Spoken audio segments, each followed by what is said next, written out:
Gloire soit à Dieu notre Dieu. Parce qu'il nous a compté parmi les vivants. Nous adorons un Dieu vivant. Nous savons ce que nous croyons. Les dieux que nous prêchons, ce n'est pas un Dieu mort. C'est un Dieu vivant. Si vous allez à Kentucky, vous trouverez la tombe d'Abraham et ses os là-bas. Si vous allez à la Mecque, vous trouverez la tombe de Mahomet et ses os là-bas. Et à côté, il y a un cheval attelé avec l'espérance que Mahomet restera un jour.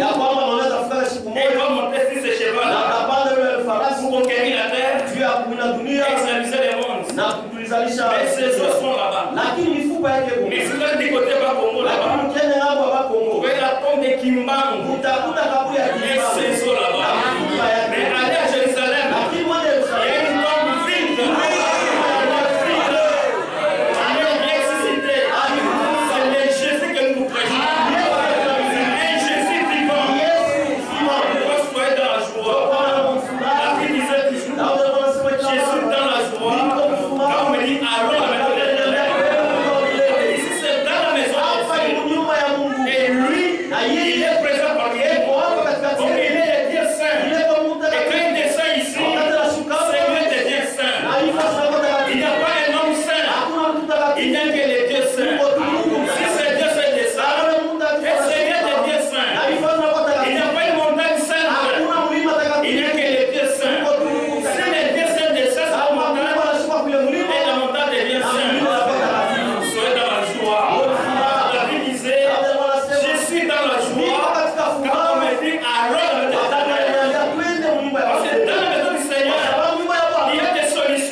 Avant de commencer, moi j'aime chanter.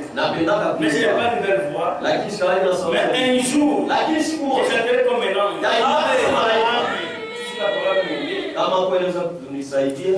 C'est Nimbo Mipia 363. Nimbo Mipia 363. Mais vous êtes là, nous prenons beaucoup de temps. Ma instrument est à il faut les ramener qui met en chante, parce qu'on ne peut pas chanter sans instrument. Pour gagner les temps. Pour Jimina, pas mon ballon gagné. Jimina, pas mon ballon gagné.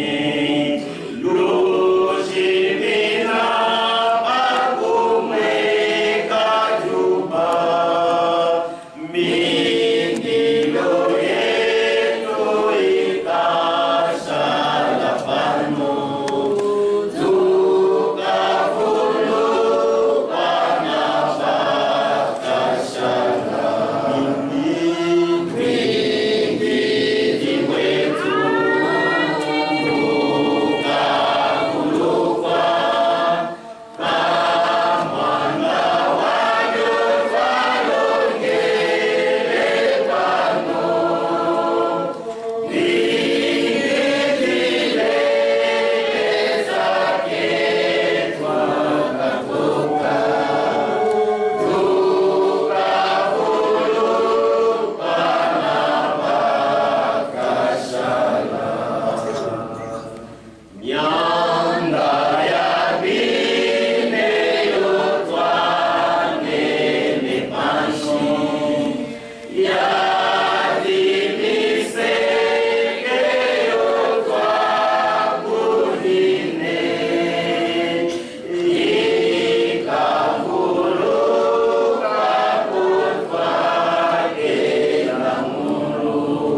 Et prions ensemble.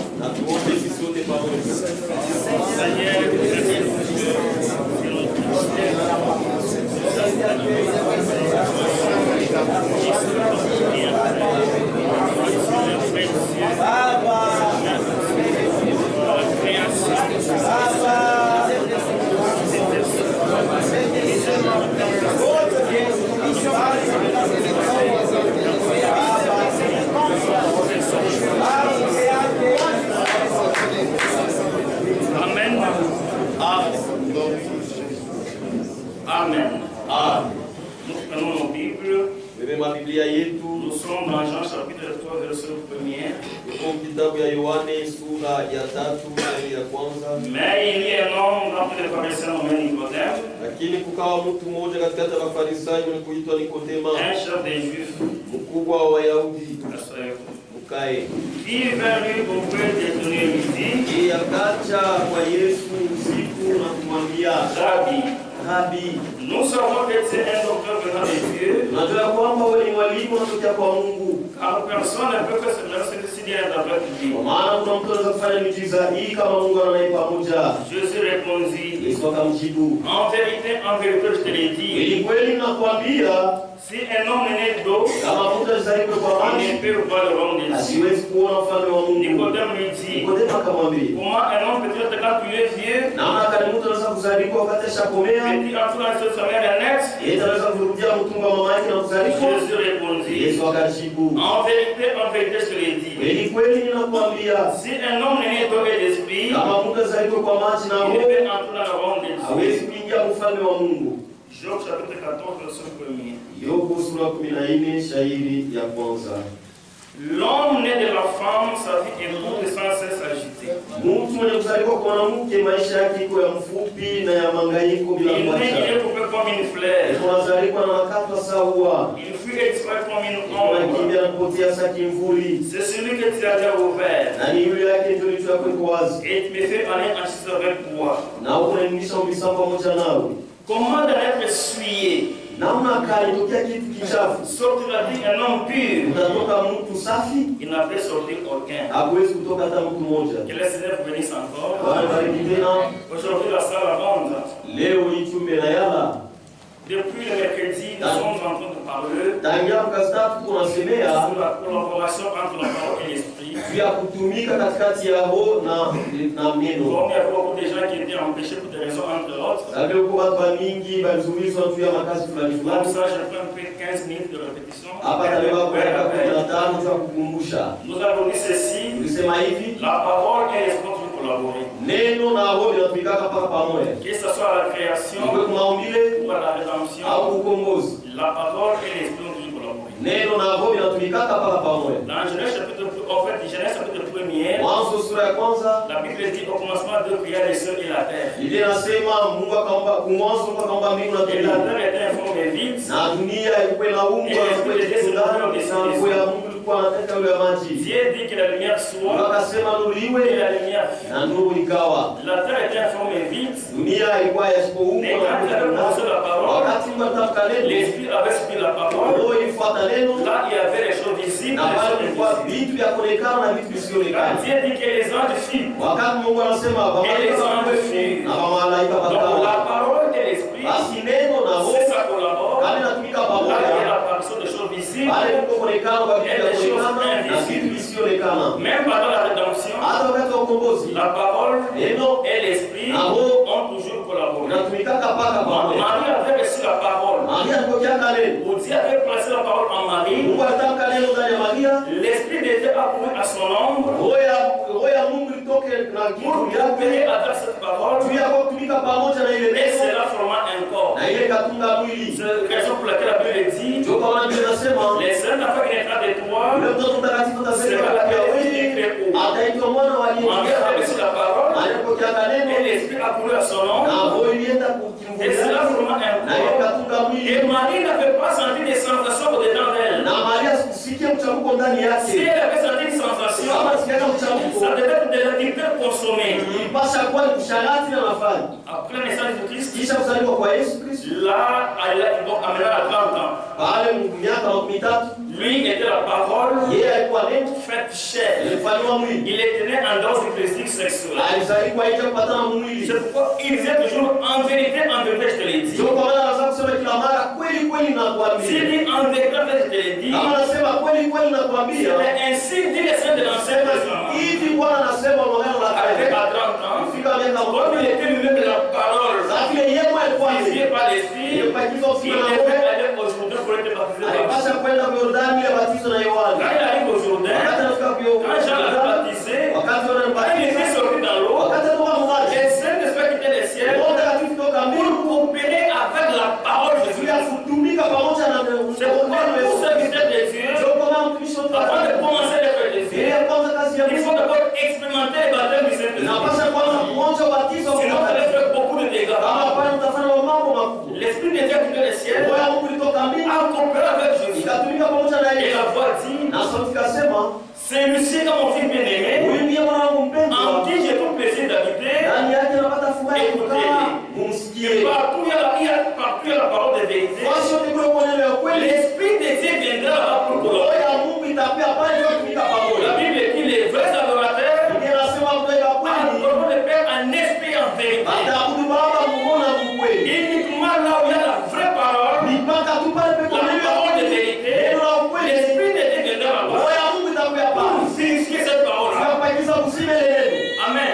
Amen. Après la naissance de Christ, Kisha kuzaliwa kwa Yesu Kristo. la mort et la résurrection, il était obligé de monter au ciel. Alikuwa anashuti apanda Parce que mbinguni. quand il était sur cette terre, Kwa wakati alikuwa il pale. avait reçu la plénitude de l'Esprit. Alipokeaka utele wa Roho. Quand il était monté au ciel, Wakati alipanda mbinguni. la plénitude qu'il avait reçue, Utele ya Roho il alipokea. avait déversé ça dans la chambre haute. Alimwagaka mchumba ya juu. Et là, il y avait les disciples. Na kule mkuu wa Et mafasi. chaque disciple Lakini mfasi avait reçu une portion de l'Esprit. alipokeaka sehemu ya Roho. Comme il avait déversé son esprit, Alimwagaka Roho yake. et lui, Na il yeye devient la tête, yeye mwenye anakuwa et l'Esprit Yesu. devient son Na corps. kanisa linakuwa mwili C'est wake. alors que le Nouveau Testament avait commencé. Pale kanisa la Mjipya Et ya le jour de la Pentecôte, siku ya les Pentekoste. disciples étaient là, Nafasi walikuwa en train pale. de prier, Walikuwa naomba. et les saints d'esprit étaient descendus. Na Roho Mtakatifu ilishuka. Amen. Amen. Même à la nouvelle naissance, Hata kuzaliwa chini. c'est là où nous sommes arrivés. Pale tulifikia. La parole et l'esprit Roho na neno ont toujours collaboré. inatumikaka pale La pamoja. vraie parole de Neno Dieu, la kweli ya Mungu. la vraie sémence, Mbeko ya kweli. et la parole de Dieu, Yenye kuwa neno ya Mungu. si elle est coopérée avec l'esprit, Kama inatumika pamoja na Roho, ça doit quelque chose doit se passer. kitu mwili unapaswa kutikana. Maintenant ici on vient de lire. Sasa hapa tunafika kusoma. C'est ça la première doctrine Ndio mafundisho ya kwanza de notre Seigneur Jésus-Christ. ya Bwana wetu Yesu Kristo. Avec un grand docteur de la loi, Na mwalimu mkubwa wa son sheria, nom c'était jina Nicodème. lake ilikuwa C'est Nikodemo. pourquoi on avait ce concours de la semaine. Ndio kama tulifasiria mingi Que les dieux disait ne s'étudient pas. Mungu hawamfundake, Mais Dieu se révèle. lakini Mungu anajifunua. Quand il se révèle, Kama anajifunua, tu verras combien il est bon. utaona mara ngapi iko. C'est un Dieu qui se cache. Mungu anajificha. Si vous commencez à étudier Dieu, Kama unaanza kufunda Mungu, vous allez vous ennuyer vous-même. utajikoroka Et mwenyewe. vous allez ennuyer les Na gens. mtakoroka watu. Et Nicodème ici, Huyu Nikodemo, il comprenait parler de Jésus. yeye anaanza kusikia na anasema tu Et il Yesu. savait bien qui était Jésus. Alijuaka Yesu Il Kristo. dit que non, le salut de Alisema l'Église. hapana, wokovu ni kila La mtu. manière dont il est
naissance. ilikuwa kusaisha mzaliwa wa kwanza. La première naissance, Vile mzaliwa wa ce kwanza n'était pas la volonté parfaite de Dieu. haikuwa mapenzi kamilifu ya Mungu. Pourquoi tout mariage veut dire? Ndio kwa maana ndoa yote ni Tout mariage. ndoa yote Il faut que mon nom ikuwe ya ikuwe ya est dans la Mungu. volonté parfaite de Dieu. Haina mapenzi kamilifu ya Mungu. Pourquoi cette naissance-là? Juu ya nini C'est la voie introduite par les ilikuwa ni diables. njia ile diabolo shetani C'est aliingiza. pourquoi avec cette naissance-là, Ndio kwa maana yeye nous ne pouvons pas plaire à Dieu. haliwezi kumpendeza Après Mungu. cette naissance, Hakuna nous ne kuzaliwa. pouvons pas avoir le royaume de Dieu. Haliwezi kuona ufalme wa Mungu. C'est pourquoi Jésus dit, Ndio kwa maana Yesu anasema vous devez. unapasha Nicodème pose la question. Nikodemo anauliza. Comment cela se Sema fera-t-il? namna gani mambo yatafanyika? Jésus, c'est une grande personne. Niko mtu mkubwa. Allait-il rentrer dans les seins de sa mère? Inapasha nirudie mtumwa wa mama yangu. Donc Nicodème avait des désirs ardents Alikuwa na haja d'expérimenter la nouvelle naissance de ya la même mwana mort. mzaliwa chini ile mshiko ya moyo. C'est pourquoi Jésus-Christ Ndio kwa maana Yesu lui a pointé d'abord. alimshotea kwa Comme Moïse, sasa Éléphant ne fait pas dans les désirs. aliinua nyoka mjangwa. Il faut que les fils de l'homme Inapasha mwana soient élevés ainuliwe afin que quiconque ili yeyote qui que tu sois, ukuwe c'est nami pourquoi la Bible dit, même si vos péchés sont rouges, hata kama masabi yenu ya comme les filles comme aussi, le sang précieux de Jésus-Christ, le sang de Jésus ne couvre pas, mais le sang de Jésus couvre les péchés. Jean-Baptiste avait dit, voici l'agneau de Dieu, qui ôte les péchés du monde.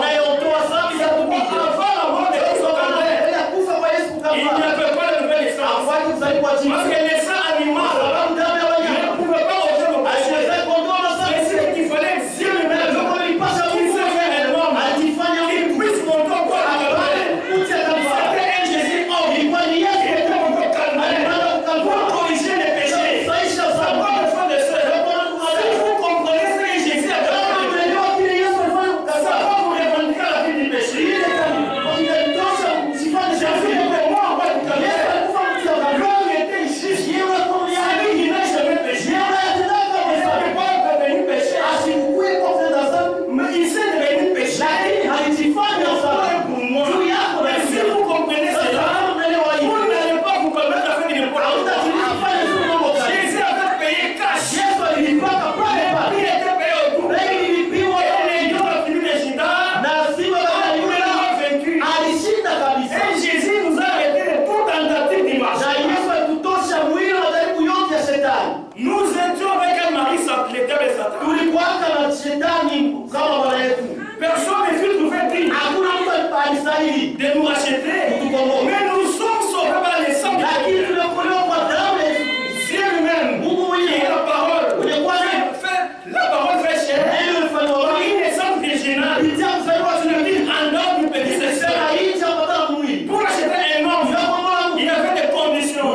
Il pouvait nous faire grâce. Vraiment, si Dieu vraiment était là, il devait être incapable. Même là au ciel, il y a des anges. Tous ces gens-là,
kule Il kukarama fera 7 ans. atafanya kule miaka Après 7 ça, kisha il y ile aura d'autres programmes de Dieu. utakuwa mambo ingine ya Mungu. Maintenant, aujourd'hui, c'est votre jour. Sasa leo hii ni siku La ya Bible dit, Biblia inasema quand vous écoutez sa voix, wakati unasikia sauti yake n'endurcissez pas votre cœur. usifanye moyo wenu ngumu. Parce que Dieu dit ça. Kwa sababu Il wapi ne travaille jamais avec la tête. asikai kama Parce que kichwa dans la tête, il y a des raisonnements. Dieu travaille avec le cœur. na moyo.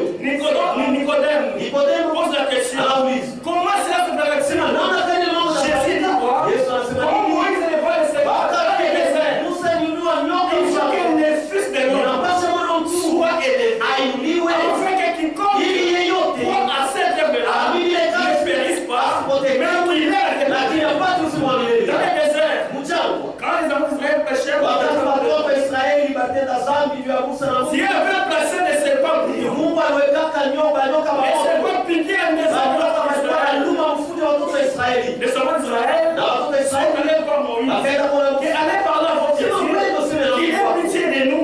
aturumie. Moïse a demandé miséricorde à un Musa akaomba frère. rehema na kaambia Qui a kwa compris? Mungu Il akaelewa dit, je ne dois pas enlever les serpents. siwezi kutosha wale Mais je wanyama. dois mettre la Na solution. ninapasha kuweka jibu. C'est ce qu'il avait à Moïse. Na ndio yule amwambia Tu Musa, prends une pêche. beba mti, Tu places un serpent. uweke iko nyoka, J'avais dit que ce n'était pas un serpent spirituel. aina nyoka wa kiroho, Le reste était palpable. ilikuwa ni shaba ya kugusa. Les gens disent que Jésus est déjà venu. Yesu C'est ashakuja. spirituel. Ni kiroho. Non, Hapana. ça c'est faux. Ile ni jambo. Jésus est déjà venu. C'est la parole. Ça c'était faux. Ile ni bon. Nous n'entendons pas Jésus la parole. Sha tuchunge Yesu Nous neno. n'entendons pas Jésus l'esprit. Sha tuchunge Yesu Nous neno. avons un Jésus homme. Tunachunga Yesu De la même manière qu'il était mon nom. neno mwanadamu alipata. De la même manière qu'il va descendre. Ah non, non. Les disciples les voyaient. Wafasi walimwona. Quand il ira, qu'il va venir, Na wakati nous les verrons. Non seulement les voir, nous les serons semblables. tutafanana naye. Il faut être enfant de Dieu. C'est une bonne chose. Ne vous autorisez pas Usijiruhusu. à rater ces grands événements de vous. Ruhusa ile siku kubwa ya Ça Mungu. sert à rien de battre le message. Haitasaidia kitu kwa mimi Et mchunge. que vous ratez Na l'enlèvement. unakosa mnakuliwa. Non. Hapa. Les paix étaient payés au tout. Bei ilipiwa wa mjini. Jésus est venu, tout est Yesu accompli. alisema yote imetimilika. C'était le prix du sang. Ilikuwa ni bei ya Il damu. avait versé son sang de la vie. Alimwagaka damu yake ya Il damu. avait monté au calvaire. Alipanda De Kalvari. la même manière que Jésus a demandé à Yesu aliambia Nikodemo. comme Moïse, Bakali il Yesu ne pas laisser pas d'aller à aliyetesa nyoka wa shaba Il faut mkubwa. que même que moi, Jésus, Inapasa vile vile pia il Yesu soit élevé à la croix, aliinuliwa msalaba afin que quiconque ili yeyote qu'il croit en moi, aliamini mimi à cette œuvre, Lui est qui ne périsse pas, mais qu'il ait la vie lakini éternelle. apate uzima wa C'est milele. quoi, mes frères et sœurs? La vie éternelle, Uzima wa milele c'est la personne de Jésus-Christ. ni mtu wa Yesu Kristo. Lui qui est la vie éternelle, pour qu'ils te connaissent. Jua kujue Toi, le seul vrai wewe Mungu wa kweli. pour la vie éternelle, Uzima wa milele nous sommes obligés de connaître les vrais ya dieux, kujua Mungu wa kweli. les vrais Jésus, Yesu wa kweli. pas un Jésus historique, Hapana Yesu wa un historia. Jésus qui a toujours existé. Yesu anayekalaka hapo Même pale. avant la naissance de la Vierge Marie, Hata mbele ya kuzaliwa kwa Bikira Maria. et Marie, Maria. si nous poussons les exemples plus loin, Kama tunapeleka akili mbali. Marie n'était pas la mère de Dieu. Maria hashikuwa mama. Marie c'était juste une couveuse. Maria alikuwa tu kifiniko. Aujourd'hui, frère, Leo hii avant de la technologie actuelle, mbele ya teknolojia leo. dans une ville, il y a des couveuses. Huko Je makuvezi. prends les œufs, Nabeba je mayai. mets là-bas. Naweka mle. Après 21 jours, Kisha masiku ya j'ai les petits poussins. Nitapata tu. Est-ce que les poussins Na là wale wakubwa peuvent amener la couveuse maman? wanaweza kuita ile kuvezi mama. Non. Hapana. Chez Marie, c'était une mère nourricière. Maria alikuwa tu mama Et mlinzi. Marie n'était pas pleine de grâce. Na Maria hasikuwa C'est mnakujana Jésus neema. le prophète cher. Ni Yesu mfalme wa Il mwili. est rempli de grâce et de vérité. Ndio mnakujana neema na Même ukweli. Jésus Hata lui-même Yesu mwenyewe. n'a jamais appelé Marie maman. Haya itaka Yesu Elle mama. appelait toujours femme. Anataka kuita mpaka Qui a-t-il entre toi et moi, femme? Qui a-t il entre toi Ni et moi? kitu gani katikati ya wewe na mimi mwanamke? Jésus n'a jamais appelé Marie maman. Yesu aitaka kama Maria mama. Bien sûr, par l'esprit, c'est sa mère. Wewe ni kwa heshima ni mama yake. Mais il n'y avait aucune liaison entre Jésus et Marie. Lakini upata mapatano moja katikati ya Yesu. Aucune liaison là-bas. Hata mapatano moja. Est-ce que vous comprenez? C'est pourquoi nous sommes sauvés Tumeokolewa. par le sang de Dieu lui-même. Nilizaliwa kwa Et Mungu. pour la cellule Ile tu de son propre sang. ya damu yake Est-ce que vous mwenyewe. comprenez?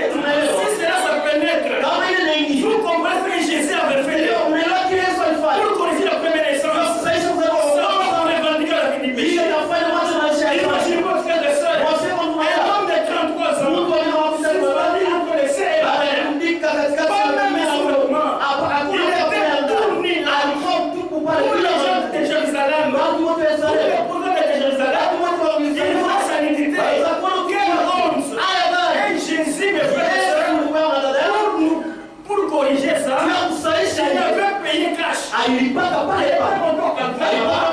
Sacrifice lui-même. Sadaka yeye mwenyewe. Sacrificateur lui-même. Avec son propre sang. Alipikiwa sahihi. Partout. Tout ça, il est pour corriger les péchés dans la jeunesse. Les mains ont été brûlées. Les pieds ont été percés. La côte était percée. Mon frère, le fouet nous. depuis j'ai dit, il a été flagellé. Où est-ce que le fouet l'a pas? Aux yeux. Le fouet à la tête. Pourquoi Mancho allait se condamner n'importe quoi? Pas regarder à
même si j'ai raté donc l'enlèvement, j'essaierai une dernière fois. Il t'avait dit qu'elle fera une dernière fois.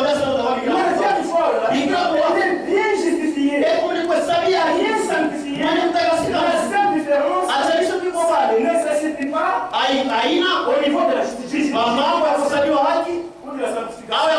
Mais c'est au niveau du baptême du Seigneur. Tous ensemble. D'écouter la même parole. Arrivé à minuit, je pense. Il est au milieu de nos caractères. Il est où il est là.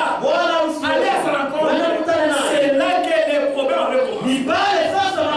Comme les noms vierges. Il est bien sens. Bien justifié. Bien sanctifié. C'est la grande prostituée. Toutes les vérités ici. Malgré nous, les hommes sont attirés là. Qui a déjà vu une vierge? Donc, non, qui a déjà vu une prostituée vierge? C'est pourquoi, frère, nous devons prêcher la parole. Nous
une soeur namna kalidada est née dans les messages. alizaliwa Il mjini a grandi dans les messages. anakomelea mtu Maintenant, elle n'a pas sa virginité. sasa rafika kupoteza ubikira wa Ça s'accroche.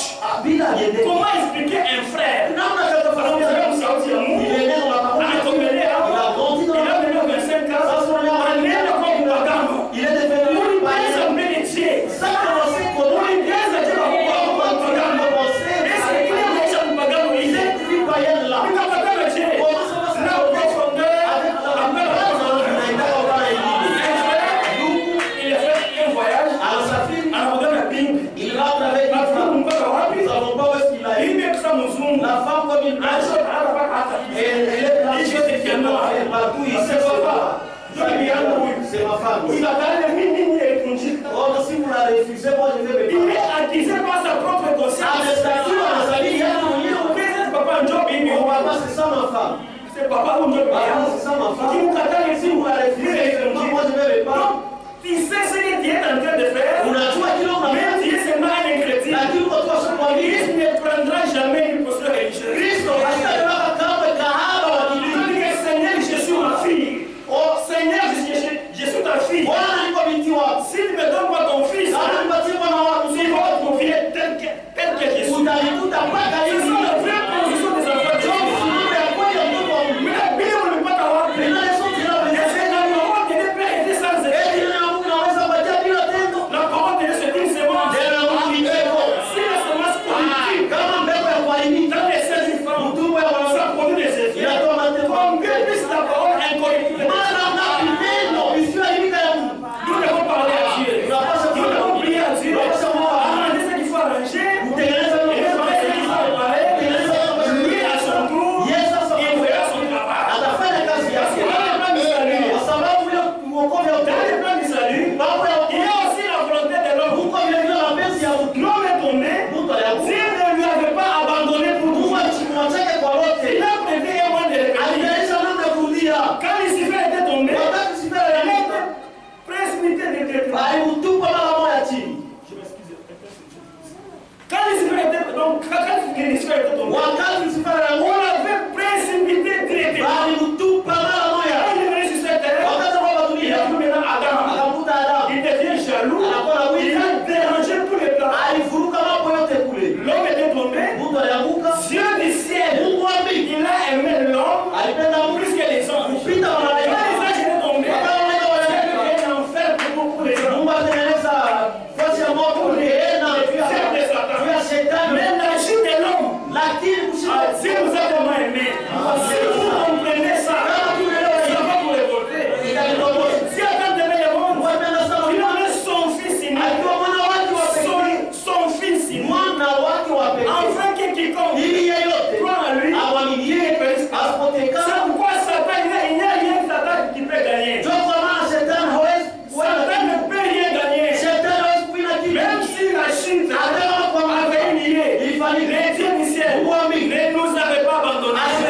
Il avait prévu moi de le péché nous avait la mort. Mais les dieux du ciel, ils étaient abattus.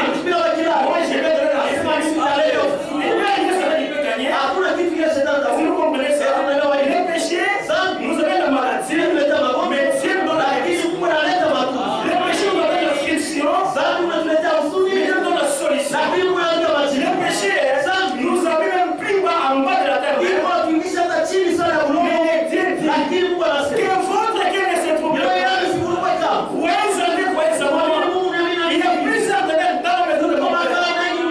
Même si les péchés nous ont mis en bas de la terre, mais le Dieu du ciel dit, moi je dois aller au ciel. Nous devons croire. Nous devons expérimenter le fait des semences. Et le fait des semences, c'est à travers une œuvre de Golgotha.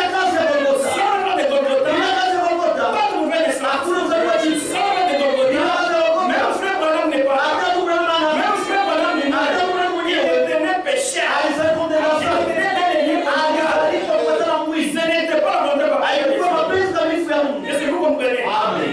Comme Moïse, il faut que les fils de l'homme soient élevés à la croix. Lui-même.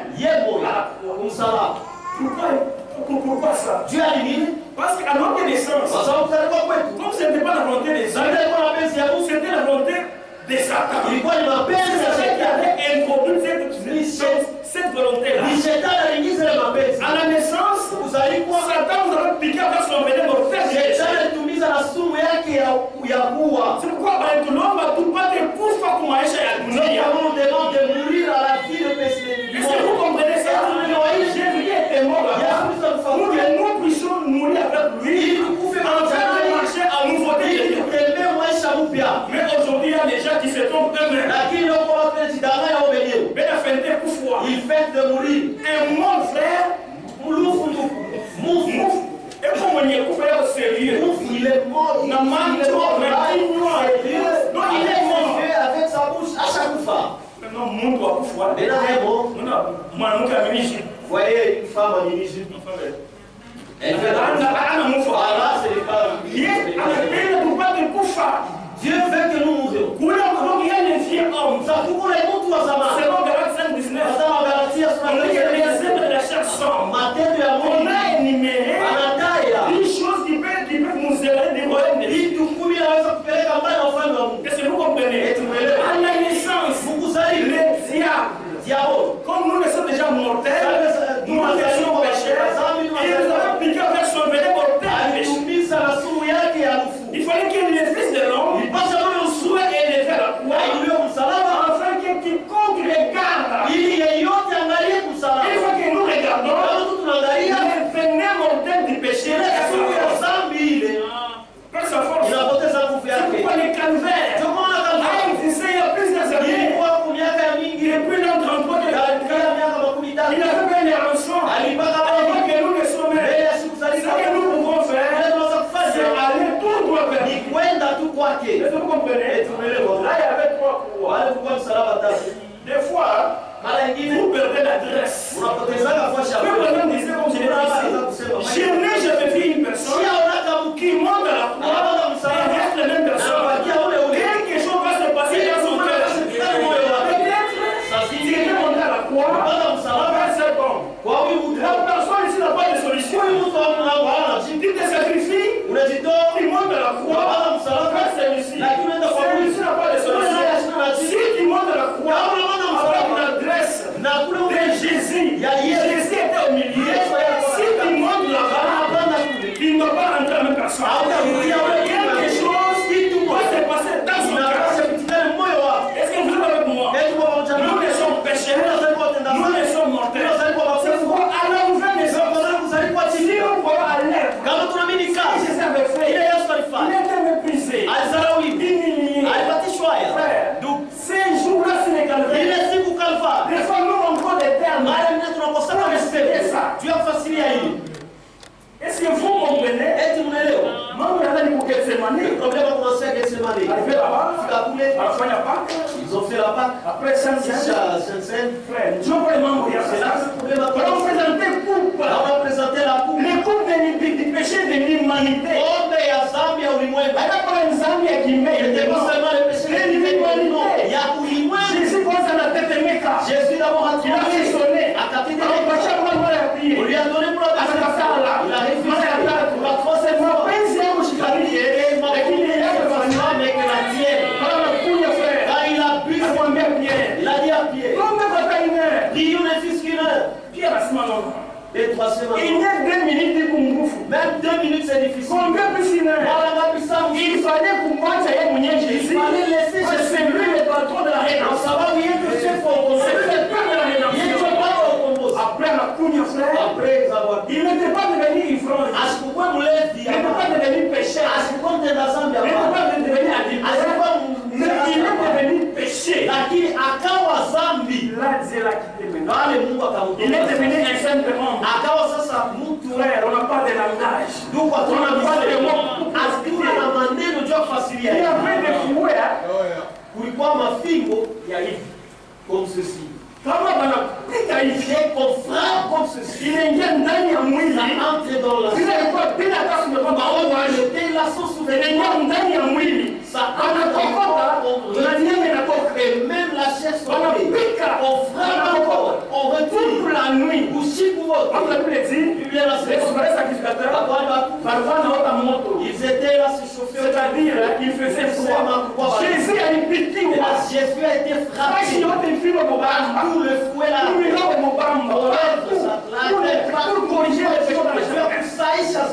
Après un temps, qui s'en va regarder à gauche?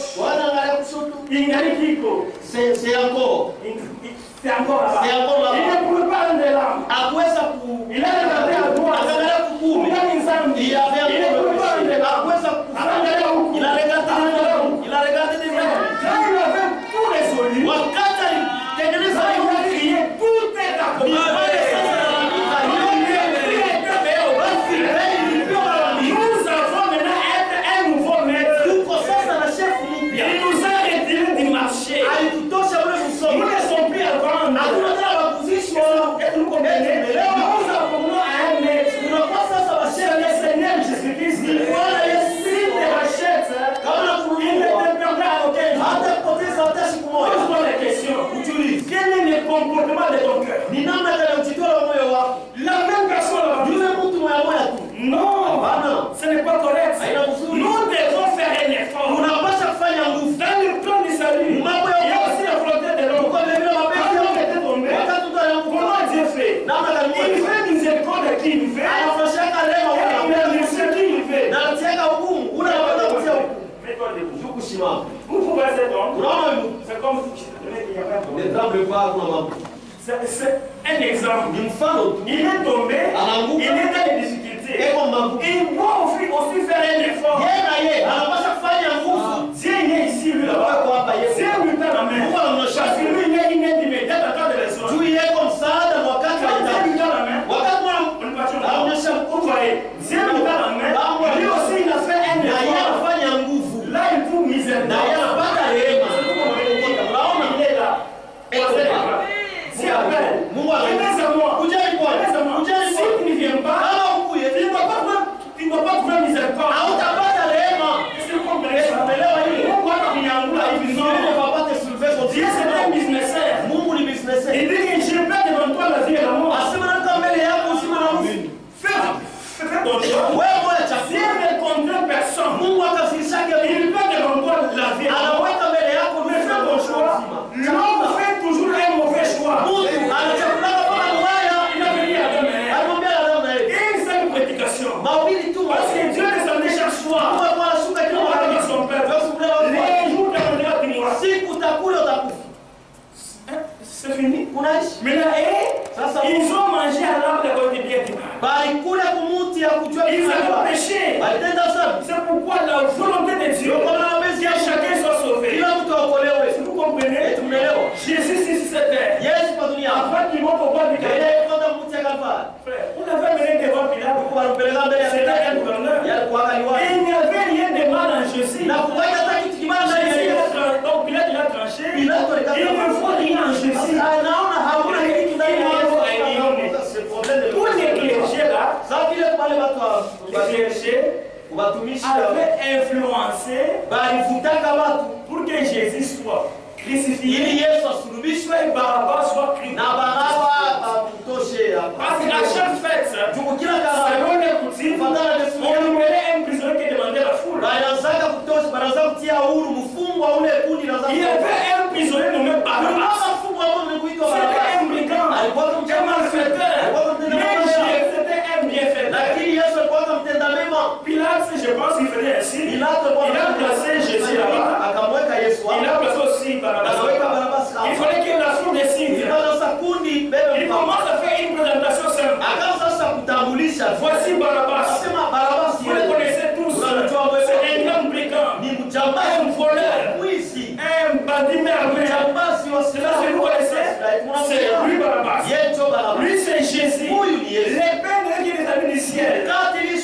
Jésus n'a jamais prêché au deuil. Parce que lui il changeait les deuils en joie. Il avait fait ceci. Il avait fait ceci. Il a fait des choix. Mais on criait Barabbas.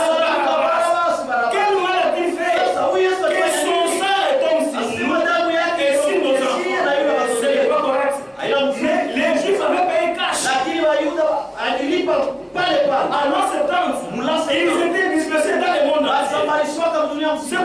il ne faut pas parler de n'importe quoi. Na message ile yacha. Kama ni mfano nyende. Il a tout dans la capitale. Il n'a pas seulement été quand il était enfant.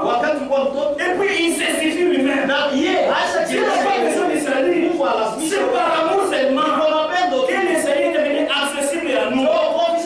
Notre horloge, c'est Israël. Israël est maintenant complet. À la temps de leur Messie. Mais le Messie, nous l'avons. Dans peu de temps, la grâce va rentrer chez Israël. C'est pourquoi nous devons profiter de cette occasion. Nous devons faire un effort pour naître de nouveau. Si une mère est dans le but de l'enfantement, selon les femmes sages, il y a aussi l'effort de l'enfant. Il y a aussi l'effort de l'homme. D'ailleurs, Mungu, on ne l'aide pas à coucher. La femme, on ne l'aide pas à coucher. Elle met au monde des maintenant, c'est juste l'assistance. Il y a l'enfant qui est là-bas. Il est en train de faire un effort. Et la mère fait un effort. À la nouvelle naissance, nous recevons la vie de Dieu. Parce qu'il avait payé cash. Il nous a retiré du marché. Nous les sommes maintenant avant. Le mari là, il ne peut pas nous faire quelque chose. Parce que Jésus a tout. Est-ce que vous comprenez? Est-ce que ça pénètre? Si vous comprenez ça, c'est une vraie création. Les choses anciennes sont passées. Pour la nouvelle naissance, on a affaire à Jésus-Christ. Dans l'ancienne alliance, il y avait les sangs des animaux. C'est pourquoi avant que Jésus monte au calvaire, il n'y avait pas la nouvelle naissance. Parce que les sangs des animaux n'ont pas ôté le péché du monde. Si vous comprenez, il était frappé, maltraité, injurié, méconnaissable. Imaginez, où soyez-vous, il n'explique pas du monde la vache. Frappé de plaies partout. Dans le fouille, Elles sont coulées. il y a sur la fouille, La sueur coulée. il y a maintenant ce qui est un brick d'ordre, c'est un militaire romain. Il a craché sur le cœur. C'est ça les tableaux des Isaïe 53. Isaïe 53. Il n'a même pas les gars. Ils sont d'abord. Nous sommes Si vous comprenez ce que Jésus avait fait de toi, il est monté à la y a même des frères aujourd'hui qui s'autorisent d'aller chercher une deuxième femme. Est-ce que vous comprenez en fait les temps dans lesquels nous vivons? Jésus est à la porte. Pourquoi?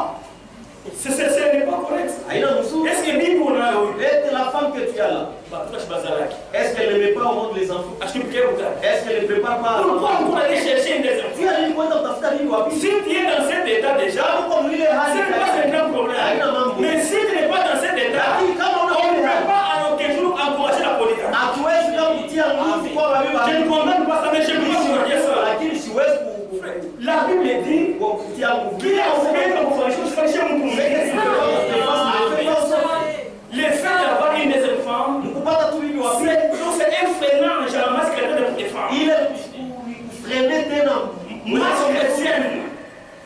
Kama unaoa bibi wa pili, unaoa bibi yako, unamuteswa, na peut-être na kumbiba kashinda na kuingia. Est-ce que vous comprenez ça? Vous devez protéger votre femme.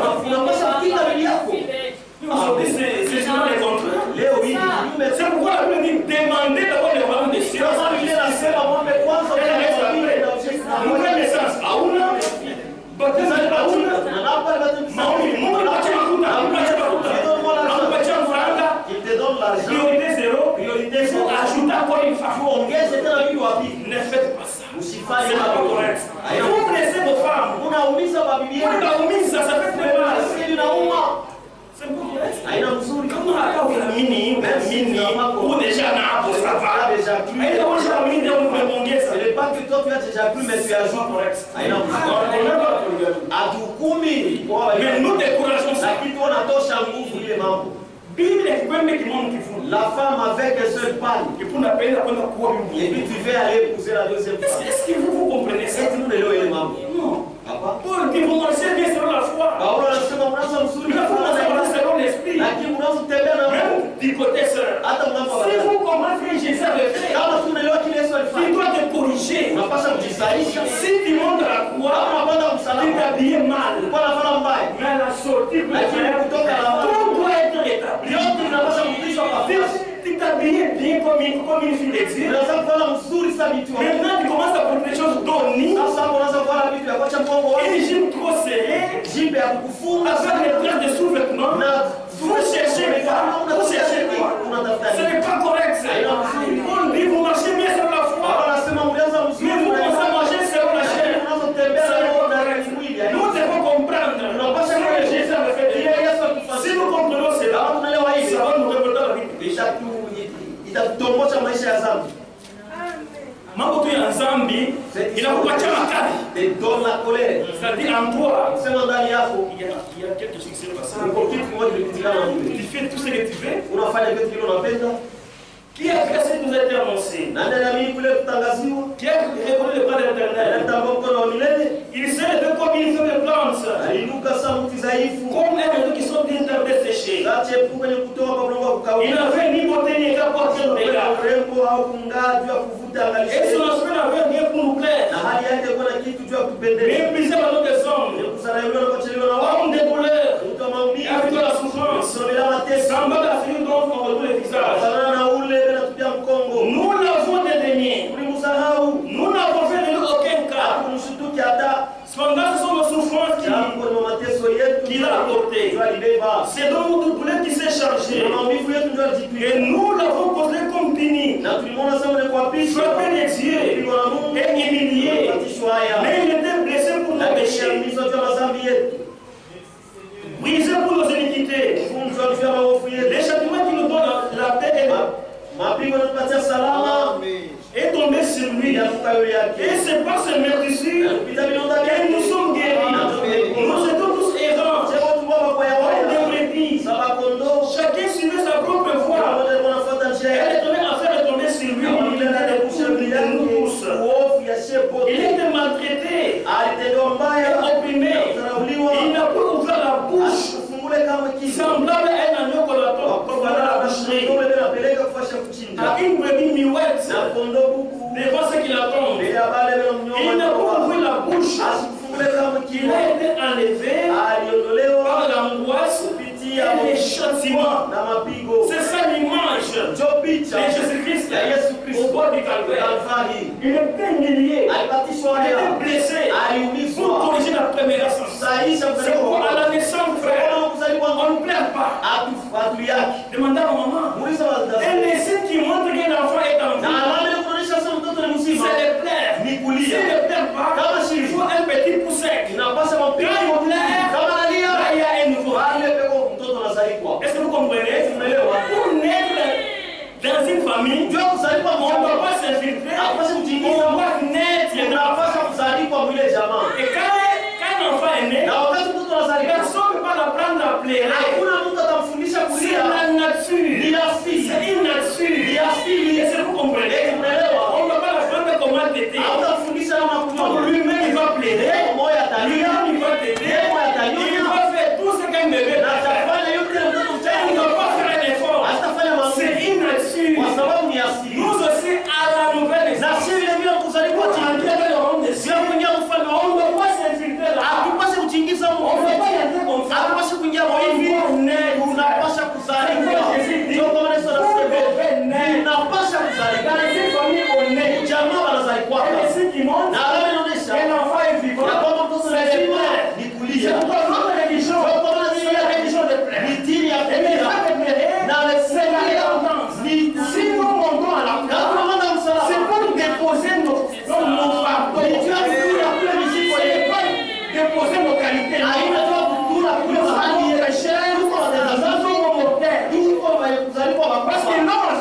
Il y a quand même la confusion d'aujourd'hui.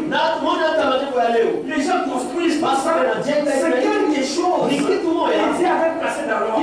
Parce que dans l'homme, il y avait la vie éternelle. Il y avait la beauté éternelle. Il y avait la sécurité éternelle. Il y avait la santé éternelle. Mais le péché a tout réglé. Mais Dieu n'a pas laissé comme ça. Vous comprenez? Souvenez-vous de l'enfant Moïse. Tout le temps, il était à côté de son père. Il était cool. Mais le fait de se séparer de son papa, il commence à vivre une vie de misère. C'est pourquoi Dieu qui est notre Père, il va réaliser que nous soyons à côté de lui. Dieu aime notre environnement. Nous sans Dieu. Non, Dieu sans nous. Dieu va vivre. Mais nous sans Dieu, nous mourrons. Donnons un exemple. Un poisson, il est censé vivre dans l'eau. Si je retire le poisson, l'eau reste l'eau. Mais le serpent va souffrir. Le poisson va souffrir. Parce que le poisson est censé vivre dans l'eau. Si je prends une plante, je déracine. Il est moche d'akoufoua. Mais pour l'homme, pas la vie. Dieu aussi, c'est notre entourage. C'est notre environnement. Dieu aime toujours être à côté de l'homme. Dieu aime. C'est pourquoi après la mort de Jésus, après la mort de Moïse, serviteur de l'Éternel, Dieu avait dit à Josué, je ne t'abandonnerai pas, je ne te délaisserai pas, je serai avec toi comme si tu avais Moïse. Il n'y a que Dieu seul qui peut dire ça. Même votre femme peut t'abandonner un jour, votre mari peut t'abandonner un jour, mais Jésus-Christ ne nous abandonnera jamais. On a tout foi. Tu meurs. Le mari meurt. La femme dans la tristesse là. Même la façon de pleurer. Nous devons pleurer comme des chrétiens. Parce que tout est à nous. La Bible dit dans Job 30, verset 3. Car je le sais. Car je le sais. Car je le sais. Tu me conduis à la mort. Les rendez-vous de tous les vivants. Nous les vivants ici. Nous avons un rendez-vous avec la mort. Nous venez à opérer, nous allons mourir. Et la Bible dit, tout est à nous, que ce soit la mort, que ce soit la vie, tout ce que Christ a combattu, il a vaincu. Il nous a donné. Il est allé prendre des sortes de tasses. Saul, qui était un persécuteur de l'église, il a converti, il devait maintenant Paul, il nous a donné Paul, c'est lui l'apôtre qui est venu passer l'église du Nouveau Testament en tout ce que Dieu a combattu, et il a vaincu, il nous l'a donné, et tout est à vous, que ce soit la vie, que ce soit la mort, tout est à nous, et puis la mort d'abord, c'est ça les bénéfices des croyants. Si nous mourons, nous n'avons pas de revenants. Nous savons que nous allons. Parce que nous connaissons bien les plans du voyage. La mort, si la mort arrive, c'est la parole de Dieu. C'était à cause des désobéissances. Dieu a dit, je ne t'abandonnerai jamais. Je ne te détruirai jamais. Je serai avec toi. Je t'ai avec moi. Il n'y a que Dieu seul. Et lui seul qui a dit ça. Les jours de votre mort. Tu as des enfants, tu laisses la femme. C'est un grand choc. Mais regardez comment Bible arrive. Regardez comment la femme pleure. C'est très faux. Vous allez à la mort. Tout ça, ça ne représente rien. Ce sont des honneurs inutiles. Les choses éphémères sont passées. Mais les choses éternelles sont éternelles. Vous devez chercher des choses là-haut. Mais vous cherchez des futilités. On peut construire ça. Mais ne l'oubliez jamais que vous avez un rendez-vous avec la mort.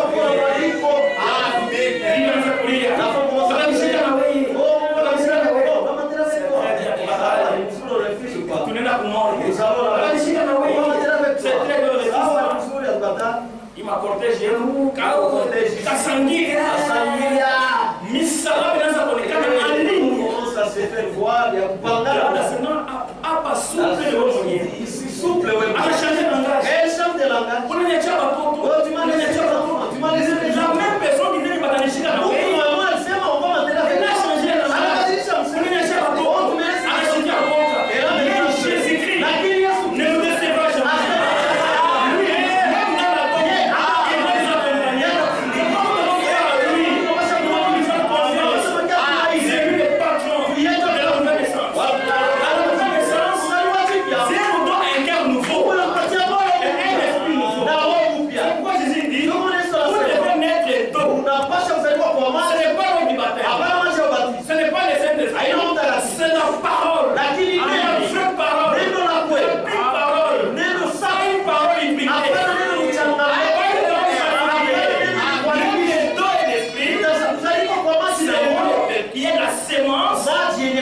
la semence qui est la parole de Dieu. Et cette semence-là doit être vivifiée par la parole de Dieu.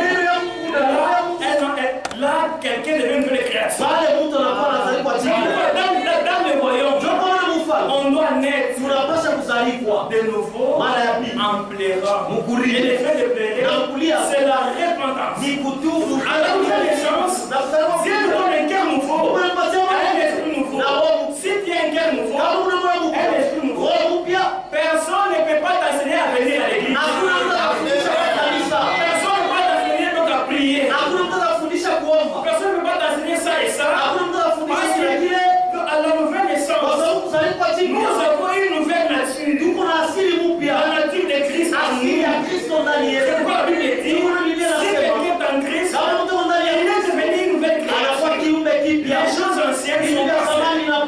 Il n'y a pas une école où on peut apprendre à un bébé s'il naît comment il faut pleurer. Le naturel du fil spirituel. Si un bébé naît, l'office il doit pleurer. Même si tu es civilisé, il peut passer un berceau,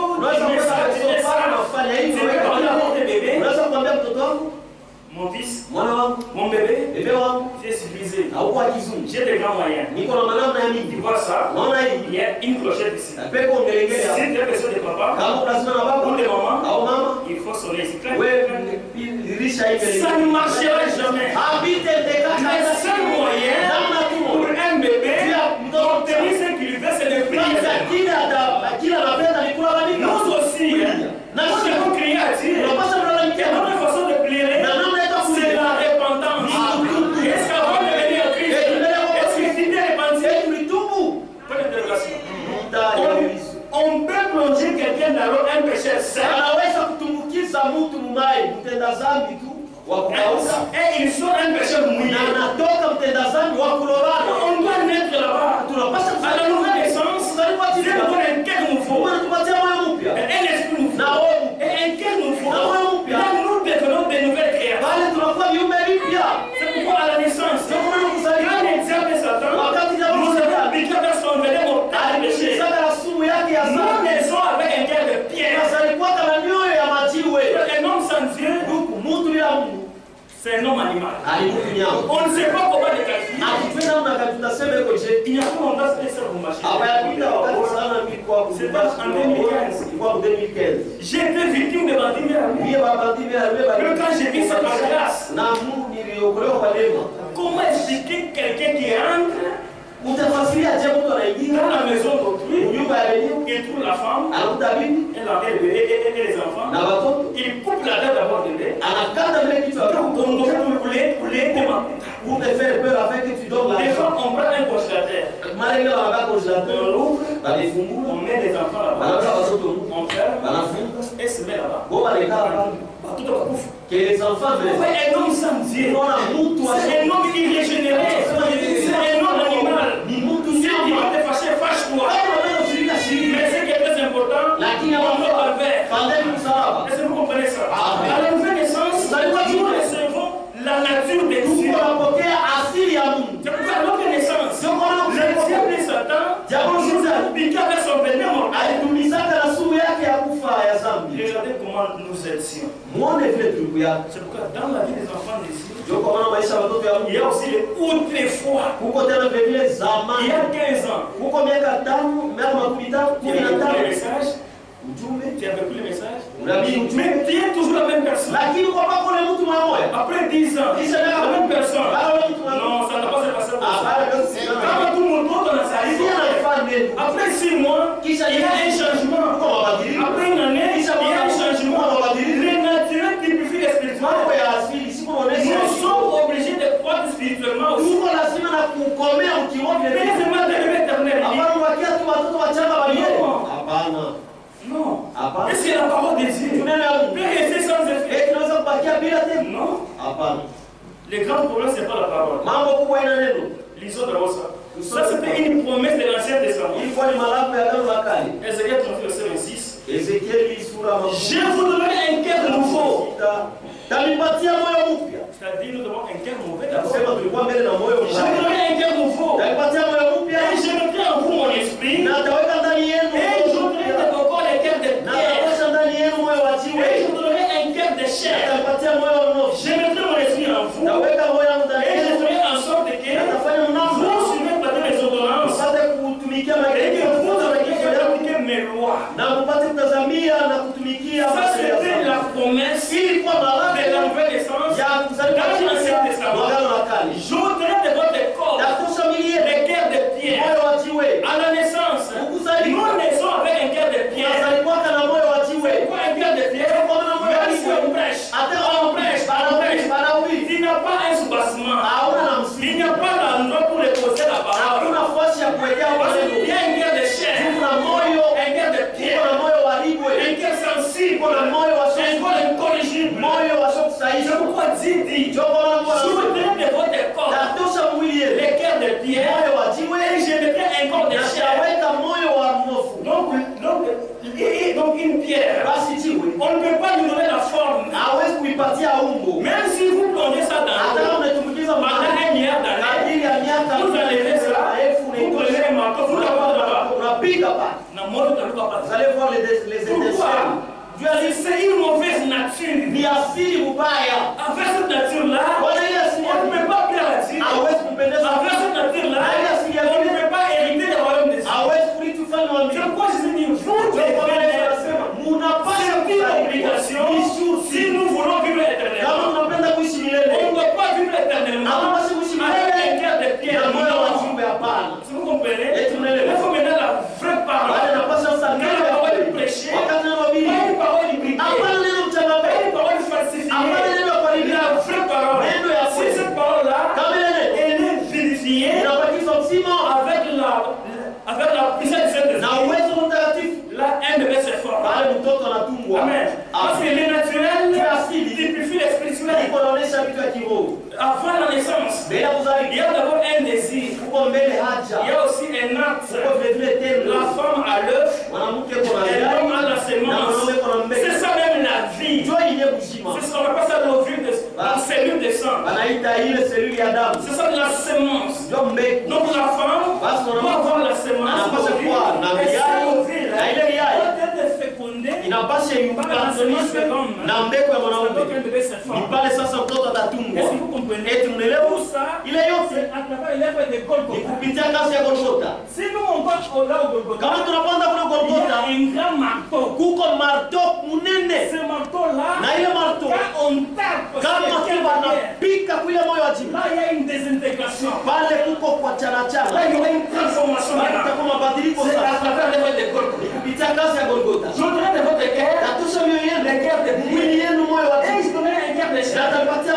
C'est pourquoi aujourd'hui, frère, la sémence, la vraie sémence, c'est la parole de Dieu. Nous prêchons ici, nous prêchons aux autres, mais que les enfants de Dieu qui comprennent. C'est lui qui est né de nouveau. On prêche aux hommes, mais que les enfants de Dieu comprennent. Après le prêcher, la bonne parole, mais c'est ça tombe sur une pierre. Où est-ce que les racines vont aller? Non, c'est pourquoi il faut qu'il y ait une certaine transformation. Tout cela, c'est à travers les lettres de Dieu.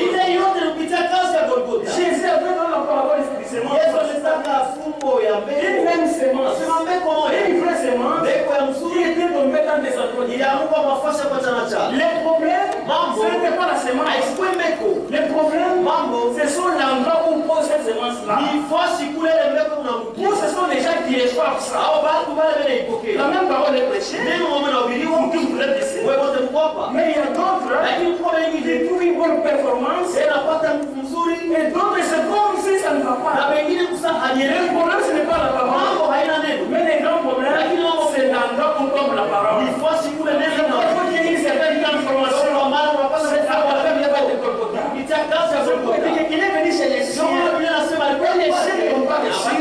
Mais à ceux qui l'ont reçu, il leur a donné le pouvoir aliwapatia de uwezo devenir enfants de Dieu. Si nous devenons enfants de Dieu, nous allons vivre éternellement. tutaishi milele. Et il n'y a pas quelque chose de frère et de Na sœur. hakuna kitu ndugu na Ça, dada. je le répète. Ile Que mnasimulia nous pouvons comparer avec la ile terre. tunaweza kulinganisha na uzima wa milele. Jamais. Kamwe, C'est kamwe. pour l'exemple ni qui lui va Ndio ça. maana le péché c'est une Celui qui fait le péché, unatenda ce n'est pas dhambi. de l'être humain. Haina Mungu ashina C'est Mungu. pourquoi nous sommes dans un temps Ndio maana souillé tuko où wakati chacun doit faire l'inspection de son propre kila âme. mtu anapaswa achunguze nafsi yake Ça mzuri. veut dire l'homme qui fait des seuls Biblia inasema nafsi inatenda dhambi juu ya Dieu lui-même Mungu mwenyewe est troublé alivurugwa à cause du péché. juu ya dhambi. Est-ce que vous comprenez ça? Eti mnaelewa hili? Vous comprenez ça? Unaelewa hili? Adam, Adam qui Dieu avait créé, ule Mungu alimpa mais il avait péché. alitendaka dhambi. Mais la Bible écrit dans la Lakini Bible, Biblia inasema mwanzo comprenez un homme sans Dieu. Ce que le péché fait. mwelewe ya kwamba mtu bila Mungu Et le comportement de Dieu nous a fait péché. na namna ya kujitwala ya Tous les jours qu'Adam vécut, masiku yote ile Abrahamu aliishi furent de 900 ans. Adamu aliishi Mais il mourut. lakini Est-ce que akakufa. vous comprenez ça? Eti mnaelewa Dieu hili? avait donné à Adam Mungu alipatia au Adamu moins 930 ans sur la terre. miaka 930. Maintenant, si les 930 Sasa ans, kama ile miaka 930 qu'est-ce qu'Adam avait fait auprès de Dieu? Adamu alipata kitu gani kwa Mungu? Adam avait péché. Adamu alitendaka dhambi. Dieu est descendu sous une grande colère. Mungu alishuka mkasirani. Vous connaissez l'histoire? Unajua Dieu il a tellement regretté Mungu alifunika que sana. Adam, Sema Adamu. je t'ai accordé 930 ans sur la terre. Alipatia miaka makumi na C'est même pas un jour avant moi. haina hata siku moja mbele yangu. Mais tu as péché. Lakini watenda Tu dhambi. avais tellement regretté. Mungu alihuzunika Il a dit que sana. vous ne verrez plus quelqu'un de 930 ans. Sema mtaonaka tena mtu wa miaka 930 Nani katikati yetu? kipa nini? Ena ngamoka même wa Hawa 500. père de 500 Dieu ans. avait regretté. Mungu alihuzunika. Je t'ai accordé 930 ans. Alipatia miaka 930. Et les 930 Na ile ans, miaka ce 930 n'était même pas un jour de l'an. haikufuata siku moja mbele ya Mungu. Si je prends Psaume chapitre 90, Kama nabeba Zaburi makumi kenda. verset 4. Shahidi. Car 1000 ans sont enterrés comme les jours d'hier. Kwa maana miaka 1000 iko sasa siku moja mbele yako. Parce que 1000 ans devant Dieu, Kwa sababu miaka c'est 1000 comme un jour. iko sasa siku Et moja. un jour devant Dieu, c'est comme 1000 ans. Na siku moja mbele ya Mungu sasa 1000. Les 930 ans là, Ile 930 ans ce n'était même pas un jour devant Dieu. haikufuata siku moja mbele Parce que ya Mungu. devant Dieu, Kwa sababu mbele ya un Mungu jour, siku moja c'est comme 1000 ans. iko sasa 1000 ans est comme un jour. na miaka 1000 Dieu il a regretté. Tu n'as même pas fait un jour devant moi. haufanya hata Mais siku tu moja as mbele péché. yako. Unatenda Il dhambi. dit que vous ne verrez plus quelqu'un de 930 ans. Unataka tena mtu afanye miaka Dieu 930. il a réduit les jours. Mungu alipunguza masiku. Prenons Genèse chapitre 6. Bebe Mwanzo sura ya 6. Verset 3. Shahidi. Alors l'Éternel dit, Baada ya milele akasema, mon esprit ne restera toujours dans l'homme, roho yangu haitabaki kwa lote ndani ya car Mungu. l'homme n'est que chair, Kwa maana mtu ni mwili tu et ses jours seront de 120 ans. na masiku yake itakuwa ya miaka 120. Les jours seront de 930 ans. Miaka itakuwa sasa. Adam avait vécu 930 ans, Adam aliishi miaka mais il avait péché. lakini atataka Dieu il a regretté, Mungu alifunika. il a réduit. Que Akapunguza. cette fois-ci, vous ne verrez plus quelqu'un de 930 ans. Hakuna tena mtu afanya miaka 930. Il a réduit, Akapunguza. selon ce numéro de vie, Fatana hivi tunasoma à 120 ans. sema miaka. Maintenant, pendant les 120 ans, Sasa mwile miaka qu'est-ce que l'homme avait fait? mtu alifanya nini? Pourquoi un cœur de cœur n'est pas une bonne Kwa chose? maana moyo wa jiwa ina Il faut plaire à Dieu. Na kwanza mwili Il yako faut monter au calvaire. Na kwanza monter au Pour calvaire. qu'il y ait certaines transformations. Tukuwe kwa mabadiliko. C'est pourquoi dans cette alliance, il n'avait pas de nouvelle naissance. Afai kuzaliwa C'est tena. pratiquement impossible Haikuwa qu'on naisse avec le sang des animaux. kuzaliwa na damu ya wanyama. Est-ce que vous comprenez? Vous ne verrez plus quelqu'un de 900 ans. Hakutonaka tena mtu wa miaka 930. Dieu il a réduit, Mungu alipunguza. c'est 120 Ni ans. miaka Il a appelé déjà Noé. Akaita Maintenant, l'homme a pris les péchés. sasa mtu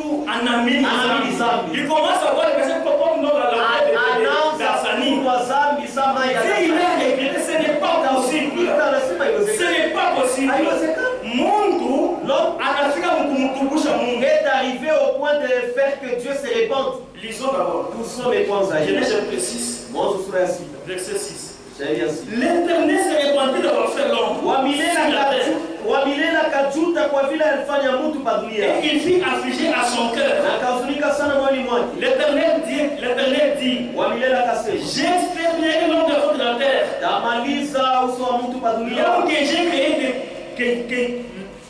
j'ai créé, depuis l'homme jusqu'au bétail, le reptile, et aux oiseaux du ciel, car je ne me répands de l'avoir fait. Mungu anafikisha Mungu atubu. Pourquoi il avait créé l'homme? Selon ce que nous avons lu. Et Dieu s'étape la patrie. Il a appelé Noé. Construit l'arche. Il commence à construire l'arche en train d'évangéliser. Que Dieu avait exterminé la race. Mais on l'ingénie. On ingénie Moïse. Mais ce que Dieu a fait arrêter, cela c'était la vie. Et Dieu dit encore, vous ne verrez plus quelqu'un de 120 ans. Il a encore revu. Nous sommes toujours ensemble. Est-ce que vous êtes avec moi? Pour voir les combats des terres de pierre.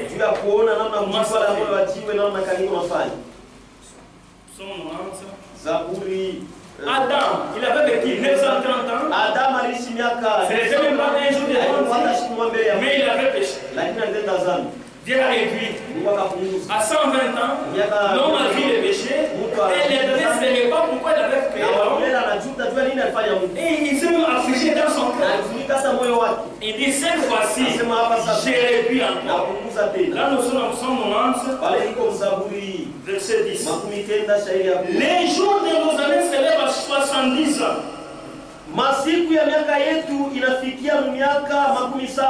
Et pour les plus obéis à 80 ans. Na juu ya banguvu sana miaka 10. C'est là où nous sommes maintenant mes frères. Vous ne voyez plus quelqu'un de 100, même de 100 ans. Il est même encombré dans la famille. Il est donc famille, hein. Il ne nous choque. Mais il peine à coucher. Mais il ne veut pas mourir. Quand on a couché, s'il meurt, on fait même un découragement. On dit que les jours de nos années s'élèvent à 70 ans. Les plus obéis à 80 ans. Mon frère, ma soeur, pose-toi la question. Tu as déjà consommé combien d'années? Tu as déjà consommé 60 ans. Des fois 70 ans. Des fois 40 ans. Qu'est-ce que tu as déjà fait dans les 40 ans? Et si tu es d'accord encore 10 ans, qu'est-ce que tu comptes faire? Dans les 10 ans qui étaient nous devons craindre Dieu. La Bible dit, la crainte de Dieu, c'est le commencement de la sagesse. Tu as combien d'années? Il y a 50 ans, 60 ans, il te reste 5 ans. Rien ne nous rassure que dans ce moment, nous avons tous ceci là. Peut-être nous pouvons enterrer quelques-uns. Rien ne nous rassure. Qui sait? C'est Dieu connaît tout. Quand on a pouvoir dans une nouvelle naissance, là tu as la garantie de la vie éternelle. Tu vas rater seulement l'enlèvement. Parce que l'enlèvement, la condition, ce n'est pas la nouvelle naissance.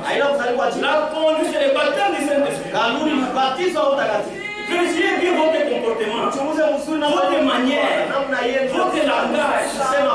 Pour le pouvoir voir bien, tu as un bon mariage, pour le ta soeur en Christ. Tu prends la soeur en Christ. Ce n'est pas mauvais. Pour nous traiter Dieu. Mais comment tu la traites? Tu as la réponse. Pour la dire. On a peine à tout. Comme tu veux. Est-ce que dans ton cœur, pour les prochains, ça ne te reproche pas. C'est une fille de Dieu. Elle a manqué ma moyenne. Elle m'a fait la quête. Elle a été au travail. Elle cherche un travail. Mais elle n'a pas pour le diplôme, pour avoir le diplôme. Elle t'a dit le torchon.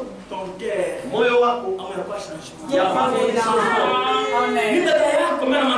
Ta soeur, c'est ta soeur qui manque de moyens. Mais traite-la comme la soeur. Georgette, le million n'est pas est-ce que le million est-ce que ce lèvre-là, est-ce qu'on l'a fait pour injurer ta soeur? Et on a des Non. Et puis, on va dire, Kisha tu donnes ta vêtements de ton mari pour qu'elle les tu ne comprends rien. Ah oui, là, oui. Mais tu comprends avec les temps. Et c'est qu'on a ton mari là. Et qu'on a mort et à Niamo il a un cœur de chair ou bien un cœur vous de devez bien comprendre la chose. Les grands problèmes, c'est la parole. Les grands problèmes, ce n'est pas la parole. Les grands problèmes, c'est l'endroit où tombe la parole. Nous devons monter au calvaire. Quand nous montons au calvaire, ce n'est pas pour montrer nos qualités. C'est pour dire à Dieu, Seigneur Dieu, je suis ton fils. Ce que je vais faire, je ne le fais pas. Ce que je ne fais pas, c'est ce que j'ai fait. Il doit parler c'est lui notre avocat.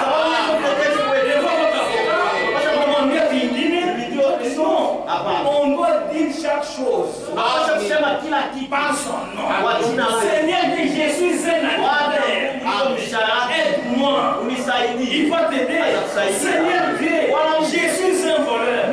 Si tu acquises l'adultère, il doit prendre aussi une décision pour laisser ça exercer.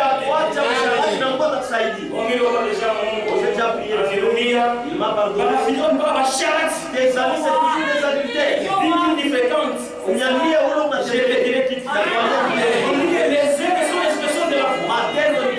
Parce que frère, réellement tu es monté à la croix. il t'a changé. Va changer. Frère ne sait même pas porter les pantalons. Il ne sait pas porter les pantalons.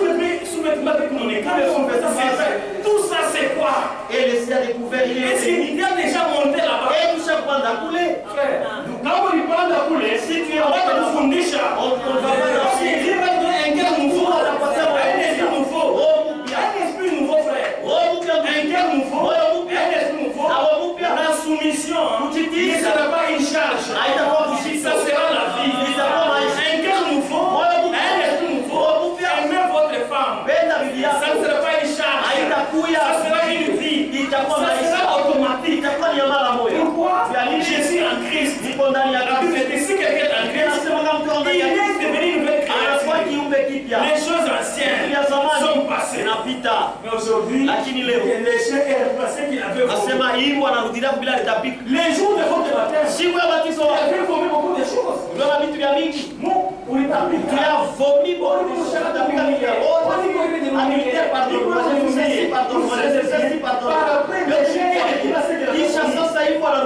n'est pas correct. Nous devons faire un effort.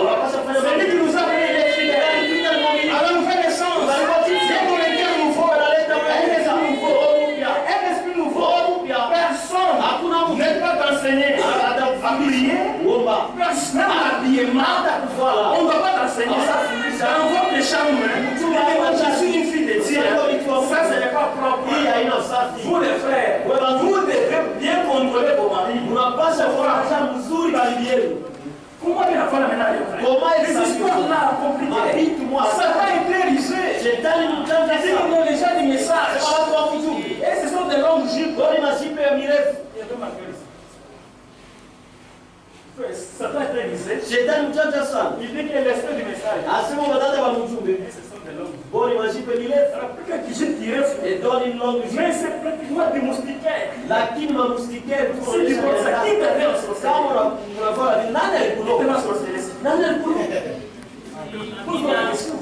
nous devons un esprit nouveau, un cœur nouveau. Personne ne peut pas penser, même l'habillement, même votre coiffure. C'est votre itarudishwa. Moi, je suis une nouvelle créature. Même votre habillement, votre coiffure, même votre manière de parler. On dit qu'on a affaire à une créature. Amen.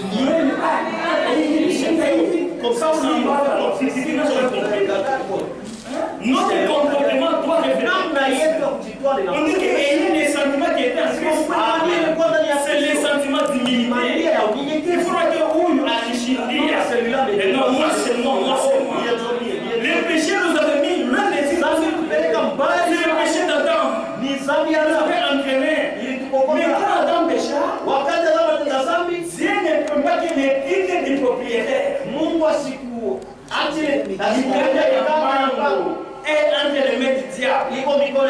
C'est pourquoi la Bible dit dans Psaume 116. Les cieux sont les yeux de l'Éternel. Les cieux sont les yeux de l'Éternel. Il a donné la terre aux fidèles. Est-ce que vous comprenez? Mais les péchés d'Adam, l'homme est venu comme un vagabond, un éternel insatisfait, comme quelqu'un qui a acquis une identité. Il devient comme un vagabond. Il est en train de chercher à être quelque chose. Quand il voit un pasteur de prêche, il dit qu'il doit chercher à être comme un pasteur. Ok, ça va. Il voit un politicien, je vais être comme un politicien. Il voit un coup de trésor, il dit qu'il doit, je vais être comme un trésor. Il voit un garçon, il dit qu'il doit, je vais être comme un trésor. Donc c'est quelqu'un qui a acquis une personnalité, une identité. C'est pourquoi vous allez les voir, ils s'habillent comme beaucoup de trésors. Avec la coiffure comme un garçon. Il parle comme un politicien. Et les dimanches, il prend la Bible comme un pasteur. Quand vous regardez, il ne ressemble à rien. C'est l'état de l'église de tous les hommes. Dieu nous a promis et j'ôterai de votre cœur les cœurs de pierre et je mettrai un corps de chair. La chair les malléables. Vous regardez la cocola, la bonayaki, vous le déclarez chez une frère. À toi le cas j'ai mis. On a affaire à des enfants désirés. On a affaire à des enfants désirés. Entre enfants, il n'y a pas de problème. Les enfants ne pêchent point. Mais ils peuvent commettre des erreurs. Mais il faut qu'on te ramène pas quelque chose de l'orgueil. L'orgueil du diable. Si vous êtes quelqu'un, moi et moi là. Oui, parmi ces coulées. Il faut que vous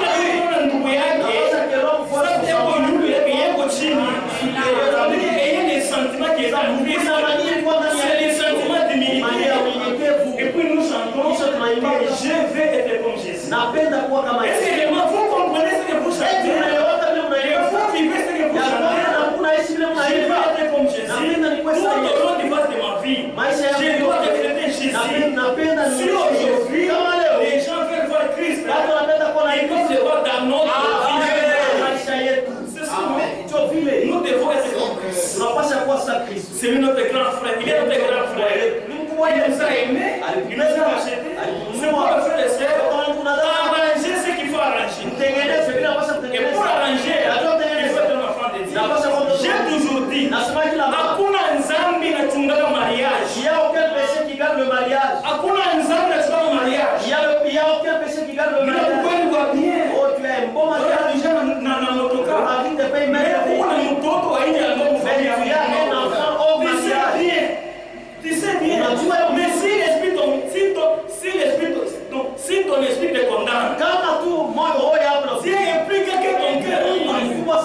Mais quelle est la valeur? Il faut que le mariage et la vie éternelle. Fais ton choix. Allez vers ton mari. Dis-lui la vérité. Seigneur, pardonnez-moi. Comment ça va? À chaque pardonner? Pourquoi il peut pécher? Mais Dieu non avec vous.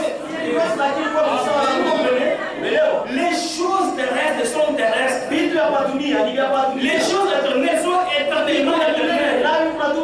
Mais nous donnons plus aux choses éternelles. Mais les choses éternelles, nous mettons en négligence. Nous manquons la révélation. Nous ne comprenons pas. Si nous comprenons la chose, ce que Dieu avait fait de nous, nous qui étions païens, nous sommes sans Dieu, mais par son amour, il nous a fait son. Nous devons ses frères. Est-ce que vous comprenez notre valeur? C'est pourquoi nous sommes des gens de plus grandes valeurs. Qu'est-ce que la Bible dit? L'honneur est pour vous qui croyez. Si nous si la parole et l'esprit, la vraie parole et l'esprit, nous devenons une nouvelle création. tunakuwa kiumbe kipya. Et personne ne peut nous enseigner. Na kuna mtu atafundisha. C'est pourquoi tu me dis qu'il y a la nouvelle naissance. Bali ndio kusema Ce n'est pas un enseignement, haina mafundisho, mais c'est une expérience lakini ni onje. que chaque fidèle doit expérimenter. Ile kila mwaminifu anapaswa kuonja. Comment naître de nouveau? Namna gani mzaliwa C'est tena? la l'œuvre de nouveau. Ni kupitia kazi ya Golgotha. Monter là-bas. Pandeni kule. Et là, il fallait aller à Jérusalem. C'est pas qu'il faut kwenda Yerusalemu ndio Golgotha. Il faut arranger. Inapaswa Arranger la vie. kutengeneza maisha. Quand Jean-Baptiste était venu, Wakati wanaombatana répandez-vous. alikuwa anasema Répandez-vous. utubu. Vous comprenez? L'aveugle Bartimée, Ule kipofu c'était Bartima. un aveugle. Yeye kipofu. Il entendait parler de Jésus. Alikuwa anasema juu ya Yesu. Il était aveugle Alikuwa physiquement, kipofu mwili. mais spirituellement il n'était pas aveugle. Il avait le désir d'entendre. Alikuwa anaacha Mais Mungu. Jésus ne savait pas. Kwa Yesu Quand anasema il passe, wakati anapita moi je vais voir. mimi nitaenda Il entend parler Jésus de Nazareth. Il commence à crier. Jésus est le fils de David. Yesu mwana wa Daudi. Ayez pitié de nous. Unaelewa? Lui, il avait besoin de vision. Yeye alikuwa lazima aone. Mais il commande par la repentance. Lakini anasema kwanza Jésus est le fils de David. Yesu mwana wa Ayez Daudi. pitié de moi. Muonee huruma. Dans sa présence, Muwepo wake nous tous nous sommes des pécheurs. wote tunatenda dhambi. Là au trône, Kule kupitia Yesu. donc si je prends Isaïe 6, verset 1, Anabeba Isaya sura 6. il y a les séraphins Mungu wake qui se tiennent devant le trône devant Dieu. bado anasimama Ils voient des faces. Ils voient des ailes. Ils couvrent la face. Et ils couvrent les pieds. Et ils se couvrent les seins, les deux. Donc dans sa présence, les anges qui n'ont jamais péché, ils se voient comme s'ils ont déjà péché. C'est-à-dire c'est la sainteté de Dieu. La Bible dit, soyez parfaits, comme votre Père Céleste est parfait. Il dit, J'ai critiqué telle sœur beaucoup. Et on ne s'est parlé plus avec elle. Maintenant, vous commencez à parler. Maintenant, nous sommes bien. Les péchés sont encore là. Il faut arranger. Il faut arranger ce qu'il faut arranger. Réparer ce qu'il faut réparer. Parce que la naissance, c'est ça les débits. Dans le royaume, on ne doit pas s'infiltrer. Dans le royaume, on doit naître. Vous comprenez? Nous naissons de nouveau en pleurant. C'est la religion de plaire. Un enfant de plaire. C'est un signe de vie. Si nous venons à Christ, nous devons plairer. La façon de plairer, c'est la repentance. Est-ce qu'avant de venir au Seigneur, tu t'es répandu?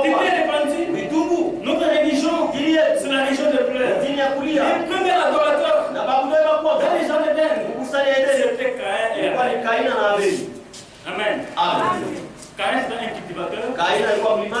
Abel c'était un éleveur. Caïn avait plus dans les sacrifices les fruits dépourvus des sangs. Dépourvus des sangs. Mais Caïn, Abel, l'animal qu'il avait mangé, il avait des sangs. Les sangs pleuraient, les sacrifices d'Abel. Les hommes pleuraient, les sacrifices pleuraient, et Dieu avait agréé l'offrande d'Abel. Caïn devient jaloux, il tuera son frère Abel. Les sangs d'Abel pleuraient, Abel pleurait, son sacrifice pleurait, son sacrifice pleurait. C'est le type de ce que Jésus faisait à la croix. Jésus à la croix aussi, il avait crié, Jésus n'avait inconnu. Muluga ile ajulikana. Mon Dieu, pourquoi m'as-tu abandonné? Mes frères et sœurs, le temps est encore là. Arranger ce qu'il faut arranger. Réparer ce qu'il faut réparer. Chacun doit faire l'inspection de son âme pour poursuivre la sanctification complète. Ne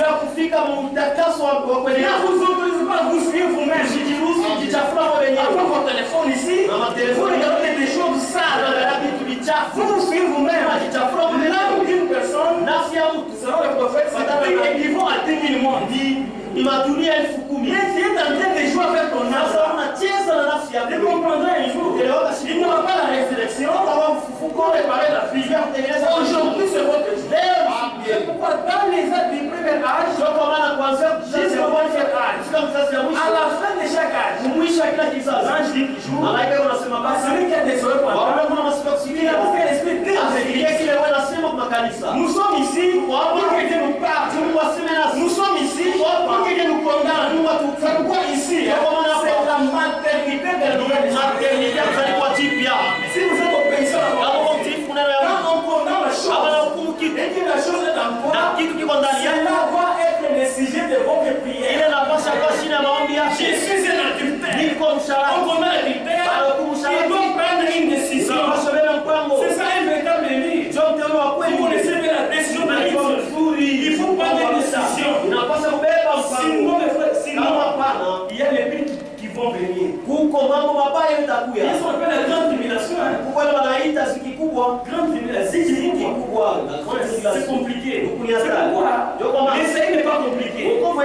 C'est l'obéissance seulement. Il faut qu'il domine. Il faut que tu te domines toi-même. Il faut discerner ce qui est bon. Satan donne une impulsion. Tu es responsable de l'entreprise. Mais tu gères beaucoup d'argent. Ça, c'est l'argent de l'entreprise. Ce n'est pas votre argent. Tu dois bien gérer cet argent. Mais aujourd'hui, même si vous gérez les gens avec qui il faut travailler, c'est tout un problème. Il faut donc des factures, des chipotages, tout ça. Ce n'est pas correct. Tout ça, il ne va jamais monter au calvaire. Si vous montez au calvaire, quelque chose doit se passer dans ton cœur. Qui est responsable? Votre secrétaire, ce n'est pas votre femme. Non. Pourquoi ça? Il est mort et il est c'est pourquoi tu sais, un enfant n'a pas de problème. Surtout dans les mariages. Les frères arrivent et la sœur arrive. Frère et sœur. Frère et sœur. Frère, pardon. Mais il moi c'est ceci, cela. Ça va. Moi c'est ceci, cela. C'est maintenant. Ça, il n'y a même pas un problème. De toute façon, votre même tous les deux s'alignent. Mais Benguine, c'est compliqué. Les autres, non, pasteur, vous prenez pas dans les groupes. Même l'église, je vous l'ai dit. Il n'a jamais compris. Comme un frère et sœur, la naissance, c'est ça les débits. Dans les affaires on ne se sert pas, on y dans nos familles et dans la famille, on ne s'introduit pas, on y naît. Quand on a l'étape qui suit, c'est la croissance. Jésus-Christ est donné la parole, Jésus par l'esprit, mais Jésus croissait en sagesse devant Dieu et devant les hommes. Nous devons croître. Et la croissance est liée à la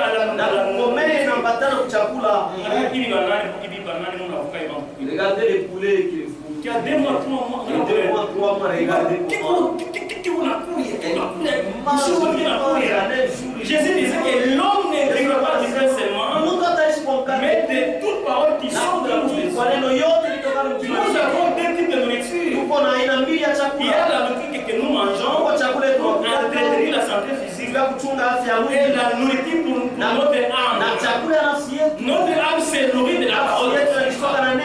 Si vous comprenez, c'est pas très important. La naissance, c'est ça les débits. Après la naissance, il y a la croissance. Après la croissance, c'est la maturité. Là, on va te doter du Saint-Esprit. Là, c'est une garantie. Et une fois qu'on scelle, c'est jusqu'à la destination. Mes frères et sœurs, Jésus revient très bien. Quel est le comportement de votre âme? La Bible dit, si vous écoutez la parole, la vraie parole, n'en dire si ce n'est pas votre cœur. Est-ce que la parole devait rester sans effet? Est-ce qu'il n'y a pas du bon mangalade? Il appelle même ce matin. Venez à moi, vous qui êtes chargés et fatigués, et je vous donnerai